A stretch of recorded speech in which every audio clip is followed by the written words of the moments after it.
What's really good? What's going on? Happy whatever day this is getting uploaded. Welcome back to the archives. I'm Entro, and thank you once again for clicking on this video. Today's topic, if you saw the thumbnail, if you saw the title, we're talking about common questions that occur in the fantasy genre. And by that, I mean people wonder these kind of questions about fantasy novels. And as a fantasy novel reader, enjoyer, devourer, I thought I would help answer some of those questions. So, get ready for a little Q&A action. Hopefully it's not going to be a long video, so just strap in and let's go. The first question is, what is fantasy actually? What is a fantasy genre? And the best way to say what fantasy is to say what fantasy is not. That's a lie. I'm just going to compare fantasy and sci-fi because a lot of times people confuse the two. So fantasy is really taking what is actually impossible in our world and bringing that to life. And by that, I mean magic. I mean fairies, I mean creatures, different species that don't actually exist in our world, bringing those characters, those traits, those concepts to life. That is fantasy. In science fiction, it's actually more of showing what could be improbable now in our world can be possible in this world with some technological advancements, or given enough time in the future, society will advance into this. And that is science fiction. It takes whatever we already have and kind of improves upon it or explores more of what we already have. But fantasy brings in what we don't have. We don't have magic. People can't fly. We don't have dragons. I'm so sad. I want to move on to the next question before I make myself sad. What are the signature characteristics of the fantasy genre? And it is mainly a magic system of some sort, or some sort of power system that is linked to the impossible. The unique cast of characters, and a lot of the times, in a good amount of fantasy novels, you have characters of different species coming together. If you have a fully new world, or if you have a world like Earth, it is just a unique set of characters with their own abilities and their own powers meshing together, either in conflict or in compromise. And on top of that, you have a unique world. Now, a lot of the times in fantasy novels, their world is their own. A lot of authors will build their own world, but a lot of authors have actually very successfully taken Earth into and just reorganized it into their world. They've taken Earth as their inspiration and said, what if Earth was magical? What if Earth did have orcs? What if Earth did have dragons? What if Ohio wasn't Caelid? I only say that because the Warrior Era, the Air Chronicles series by Cindy Williams' team, actually takes place in Trinity, Ohio, which is why it's just so funny to me, because you have a book like that makes like Ohio seem so sick sometimes, and then you have Elden Ring. Anyways, I'm getting off topic. So those are the three main components of fantasy worlds: magic or power system, a unique world, and a unique cast of characters. What's so good about fantasy novels? Why should I read fantasy novels? Well, interesting reader, let me tell you something, right? There's so much wrong with our current world that fantasy offers many people an escape. It offers a whole new world to dive into just for those 30 minutes to an hour that you are reading that book or taking part in that fantasy experience, to take yourself out of this world and put yourself in a different one just for a little bit. And that's really what we sometimes want. We just want to break from our world, our lives. Let's just go jump into somebody else's. Let's go jump into somebody else's that somebody else made. And on top of that, and this is my favorite part about fantasy novels, is actually the way it garners your attention, and it really just increases your ability to be creative. I didn't put that in the best way, but it really does increase your creative capabilities. And by that, I mean, if you're one of those people who actually reads books like a movie, to where you can see the imagery, see the characters, see the action, see the magic in front of you, and you're living inside of it, you're watching a movie inside of a book, that creativity, that ability to create those images in your head is further enhanced the more you read fantasy novels and the different kind of novels that you read. Now, if you just see words on a page, then I understand if the allure isn't there for you. But for many people who have a very creative mind and like to think and walk through things in their brain, and they see things differently and want to see things differently, fantasy novels offer that escape. they offer that new reality. Because myself, I can't create a world like that. I do not have the capabilities to create a world like that, but I 100% have the capabilities to put myself in that world and really just immerse myself in it. Really just, take everything that world has to offer me and, live in that world for that short amount of time and then go back to that world if I want to go back again. That's what fantasy books offer to me, and that's why I think many people, yourself included, should try and read fantasy, is to put yourself in a different world and just see how you feel. How do you feel living in a new world that has just impossibilities put possible in front of you? Think about that. And then if you need recommendations, come back. So then what are some examples of the fantasy genre? And the largest ones, and the ones that we all grew up knowing, right? The Lord of the Rings, classic. The Lion, the Witch, and the Wardrobe, Narnia, classic. Harry Potter, classic. Kind of. Yeah, I would say Harry Potter is obviously more fantasy. The Aragon, the Inheritance series, ooh, the books, not the movie, the books. Fantasy, peak fantasy, bro, peak fantasy. So those are some examples of like the fantasy genre. What are some sub-genres inside fantasy? And this is where it gets really, really fun, okay? So you have things like juvenile fantasy, right? Where your main characters are kids or teens or whatever it is, and they're garnered towards more of the middle school, elementary, middle school, a little early high school, like the teens range. And for that, I will recommend books like the Warrior series, which are about cats, and I fucking love it. The Ranger's Apprentice, which isn't about teens, but it is about orphans and teens. I would also recommend the Warrior Era series, which is about a high school guy. This is a little bit more young adult, but I read it when I was in high school or like late middle school. So it could be either one. So juvenile fiction in that regard just garners to kind of more either a more juvenile audience. So juvenile fiction really garners towards a separate audience, but let me tell you, you are never too old to enjoy a juvenile fiction novel. Rick Riordan has made bank on making us all love Percy Jackson. No matter what he comes out with, Percy Jackson and Kane Chronicles, The Lost Hero, the Roman side of it. There's another one that I'm forgetting. But he just makes you love juvenile novels. So that's an example of children's or juvenile fantasy. Next, you have things that are young adult fantasy. Young adult fantasy means the characters themselves are generally young adults. So I would put that between the 17 to early 20s, like 22, 20, like 18 to 24 range. 17 to 24 range is like young adult fantasy. Once again, Air Chronicles. Another one could be, Ruin of Kings is epic fantasy, to be honest, but the characters themselves are kind of younger. The Demon King. And these guys are young adult, and it's in its own world. It's not like Air Chronicles where it's in Ohio or in Earth.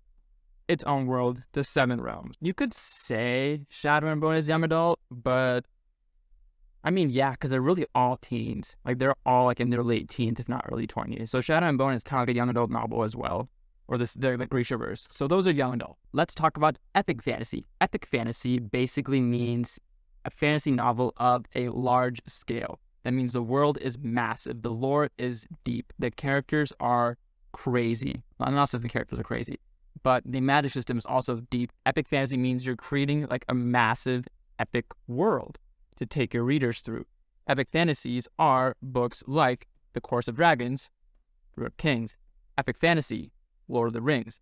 Epic fantasy, I would say Inheritance by Aragon, Inheritance series, Aragon's first one. Epic fantasy. Another epic fantasy. It was in my head. Honestly, Brandon Sanderson's novels are an epic fantasy, right?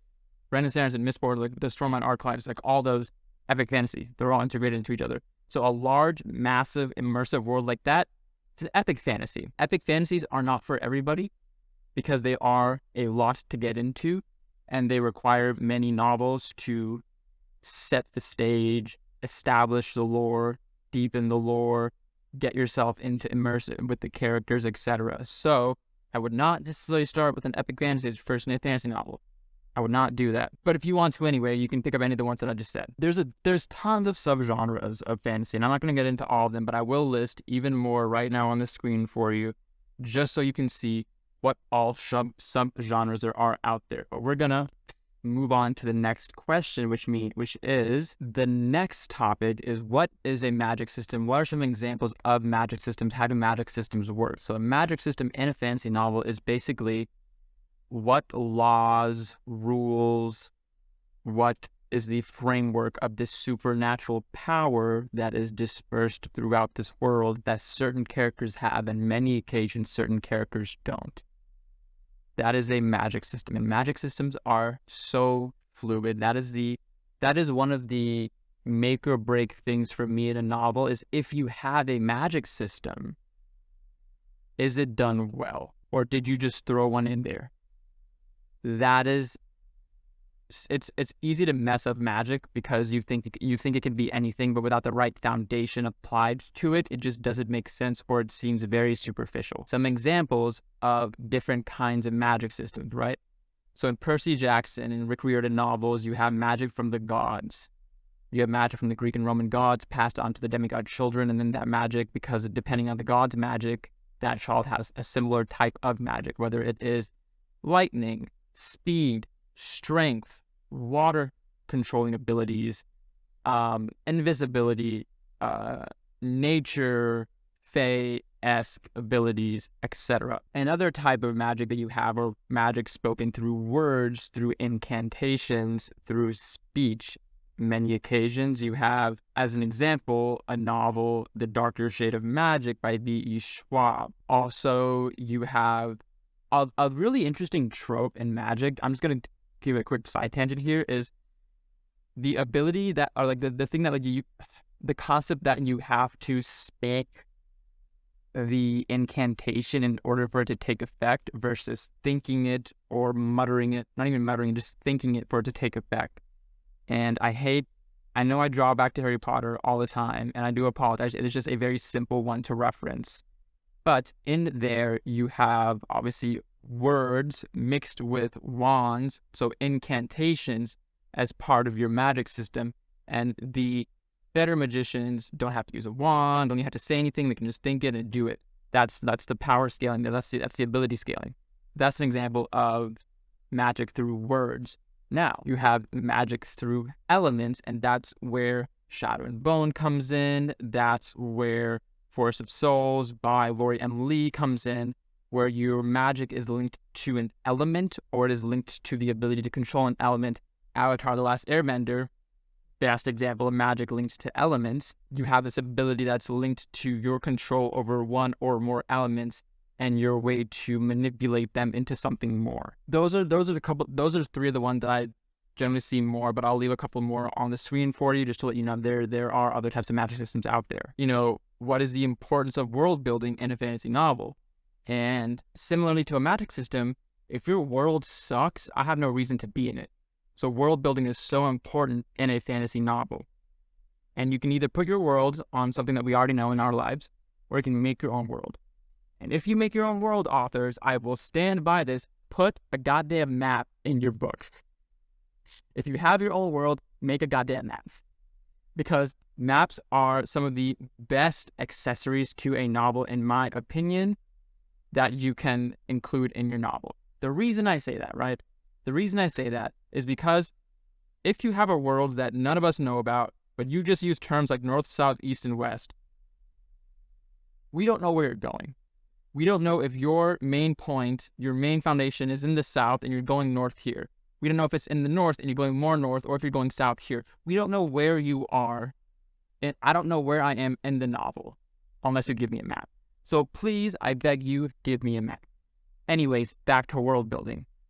World building is a very tricky thing in fantasy novels, and as a reader, I've read many worlds that were honestly just garbage, and many worlds that were so intricate to where I honestly could remember cities and towns and countries and locations in that world because it was done so well.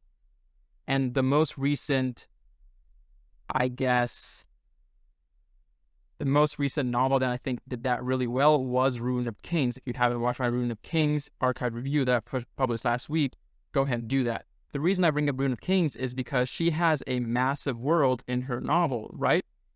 And a lot of the times what authors will do is they will have a great massive world, but won't take you anywhere in it. Well, they'll keep you isolated to XYZ locations until the next novel. So you're in the north for one whole novel, you're in the south for a second whole novel instead of interplaying back and forth. But what Jen Lines does is she takes you from here, down here, through the sea, you see a dragon island, and then you go back up north, back to where you started. She takes you through the actual world, even in the first novel. And so world building is one of the main points, or one of the main attractions of a fantasy novel that is even enhanced in epic fantasies, where your world is so massive that you're creating different books that are in the same universe. I could probably go on for a whole video about world building, so we're just gonna stop it there. If you want some examples of great world building or world building done well in novels, I will leave a list. I will not even leave a list. I'm just gonna tell you a couple of them, right? Lord of the Rings, The Chorus of Dragons, The Seven Realms. I don't like Shadow and Bone, but Rule of Wolves and Six of Crows is doing a pretty okay job. The Warrior series actually has some really crazy world building, and it's about cats. Listen, it's sick. The Ranger's Apprentice series also has some pretty decent world building, and I actually absolutely love the world of Ranger's Apprentice. It's a fantasy novel, but it doesn't have a magic system. It has a power system. So take that what you will. Those are some examples of great world building. Aragon. Oh my God. I was watching somebody talk about the Aragon series, about how in the first series, like, the world was amazing. You loved the book. The second book, you were like, I don't know if I'm feeling this, whatever it is. The third book, you were like, oh, okay, this is getting better. I kind of see where it's going. The fourth book, I fucking cried at the end of it. I literally memorized spells and names of places from that series. That's how crazy it is. My buddy and I, shout out Kane, we made trading cards based on the characters in these novels. I have them somewhere at home, and I will show you on camera one day when I review these books again. That is how effective character building and world building in fantasy novels go. That is the potential that they have, is to suck you into their world pause so well to where you start emulating this world into real life, which a lot of people do, actually. That's how stands come about. Here's a question that nobody ever asked, and I think people should start asking. What are some of the downsides to fantasy novels, right? It's the stands. It's the diehard fans of a series that cannot take critiques or opinions about their series in any negative light, and they just go crazy. I'm not a person to go crazy on a novel. I will tell you what I love and why I love it and the things I've done in the past for it. But I've never put somebody down because they did not have the same opinion I did on a novel, especially a fantasy novel. But I get it. We all have our husbands and our fantasy wives and our fantasy girlfriends and our fantasy boyfriends. We all have them. I get it. And so if that's your cup of tea, please enjoy. And if you want to talk more about that, my DMs are open. We can get into this. That being said, thank you very much for joining me today on this Q&A about fantasy novels. I appreciate you all. As always, like, subscribe, and comment your favorite fantasy novels, your favorite thing about fantasy genre, your favorite fantasy subgenres. Leave that all in the comments, and I will talk to you guys next week. Peace.